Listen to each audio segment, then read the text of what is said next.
This is Advisorpedia's Power Your Advice podcast, and I'm Doug Heikkinen. We're at Envestnet's Elevate conference, and we're joined by Chris Todd, the CEO of Envestnet. Welcome and thanks for being with us. Thank you. Thank you for having me. You now oversee $6.5 trillion in platform assets and have over 111,000 advisors.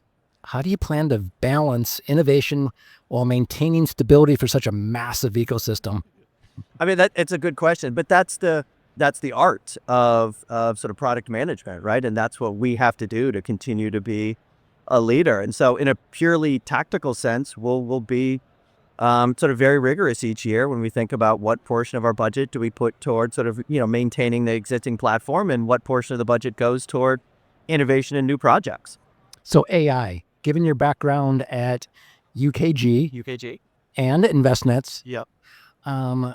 How do you see AI transforming portfolio management? I think it's early days for sure, but I think it's undeniable that AI is going to transform how advisors work with their end clients. And as a key provider of the technology that advisors use, we need to be on the forefront of the work there. But everything from faster generation reports to quicker access to data to better insights to just the sheer less work that advisors can do. All what AI in the end should enable advisors to have a lot more time to spend with their clients. Yeah. So Bain Capital's acquisition closed in 2024. Right, late November. Yeah. What operational and cultural challenges and changes are you prioritizing under the private ownership? Yeah. So for my last 25 years, I've worked at two different enterprise technology companies. So Envestnet's my third.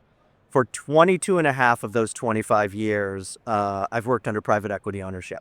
And so it's a model that I'm sort of very familiar with and a model that I'm excited for Envestnet to go through. The opportunity for us right now to innovate, to spend money as we see fit, to invest where we want to hire where we want to do anything that we believe we need to do in order to serve this market more effectively, to make Envestnet a better company, we can do. Right? We don't have any other shareholders we have to answer to but for Bain. And the benefits of private equity ownership is that's not quarterly board meetings, right? Those are weekly calls with the team. We're completely in sync. A number of them are here at the conference today, right? And so we'll have multiple conversations today. It's a very fluid, very comfortable way to work. And they are completely in sync with what Envestnet needs to do to become a great company. They are deeply committed to the growth story for Envestnet. That's why they invested in this company.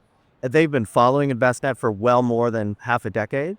I have a little bit of insight into the sale process, and I would posit that Bain has worked harder to understand Envestnet and understand this market than any other private equity firm has. And they're deeply excited about where this company is going. And they're all in. Yeah, that's great. So Envestnet has historically gone through acquisitions, but integration's always a challenge. Yeah. How will your experience solve that in the future? I think you hit the nail on the head, right? Envestnet has a lot of acquisitions in its past. And on my listening tour of clients and partners, what I've heard is what you just posited. You need to do a better job integrating these things, right? And you need to help deliver on the promise of everything that Envestnet owns. And so that's part of the strategy work that we're doing, is to understand what parts of our portfolio enable us to deliver the Envestnet promise to advisors and wealth managers more effectively.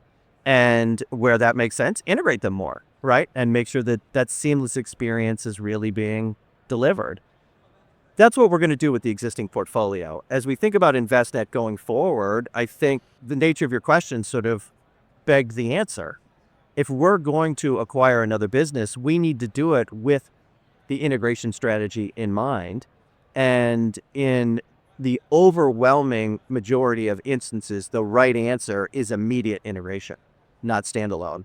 And the firms that I've worked for probably have experienced 30 or 40 acquisitions over the years. And the quick integration answer is always the right answer. Envestnet's always been great at partnerships too.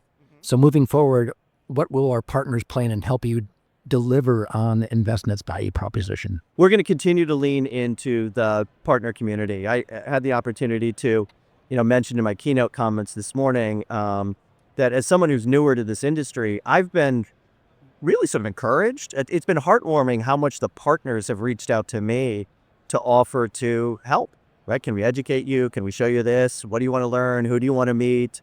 They've been very, very comfortable in sort of sharing their views as to how Envestnet could be a better company, how we could serve them more effectively. And what's been interesting for me to begin to understand better, and I knew it intellectually, but really to begin to experience in a tangible way, is how in this market, how connected we all are in this ecosystem, and how we all need one another, and we can't do everything. And we're going to continue to partner with the managers. There will be other technology firms that we'll partner with that will make the ecosystem better. And so it'll continue to be a big part of what we do.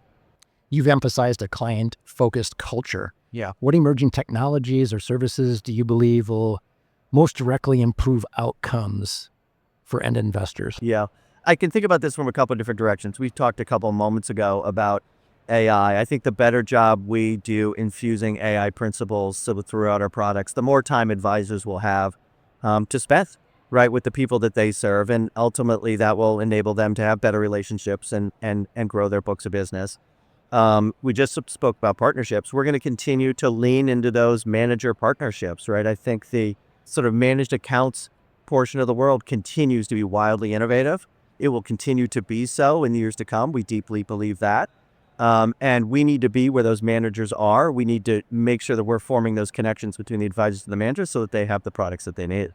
We're seeing rapid consolidation in wealth tech. Right. Do you foresee Envestnet playing a further role in M&A, and what gaps of the market are you targeting? Yeah, I think you will see over time, you'll see Envestnet get back to M&A. We'll have a very well-defined integration strategy around sort of what we purchase and why. And we will look at M&A opportunities with the lens of, does it make our technology and solutions better? Does it enable us to serve advisors more effectively? And if it does that, it will be high up on the list. You know, your energy is fantastic. Well, thank you. And this is my last one. Judd and Bill built Envestnet into a category-defining company. Yeah. How do you hope to build on their legacy while steering the firm in uncharted territory? You know, I had the opportunity to, this is my first Elevate, obviously, so it's my first opportunity to, sort of give a keynote address. And I thought it was important to spend a few minutes to talk about that legacy, right? What sort of Judd and Bill did together is extraordinary. It is very hard to start a company. It is very hard to get a company to $100 million. Most founders can't round that turn. And they rounded that turn by multiples. And they did that in a complex industry, delivering fantastic technology while building a real ethos around Envestnet where people in this industry want us to succeed. And they've told me that, right? We're rooting for you. We want you to be great. That's really special. And that speaks to the culture that they built, in addition to the products and technology and solutions that they built too. That's an extraordinary job by a couple of founders. And so this is the second time that I've followed a founder. And so I do that with sort of incredible respect and admiration, and humility, right? I don't get to have my job here today, but for what they built. And it's a better job for what they built. And so I'm looking forward to taking all the great parts of Envestnet, working with the amazing team here and leading it forward, because they left the company in great shape, in a fantastic industry with miles to run in terms of market opportunity. Like, what more could I ask for? Chris, thanks so much for being with us today. It was a pleasure. Thank you. For more information, please visit Envestnet.com. Please follow us on X, LinkedIn, and Facebook, all at Advisorpedia. For everyone at Advisorpedia, our producer Tori Miller, and the Power Your Advice podcast team, this is Doug Heikkinen.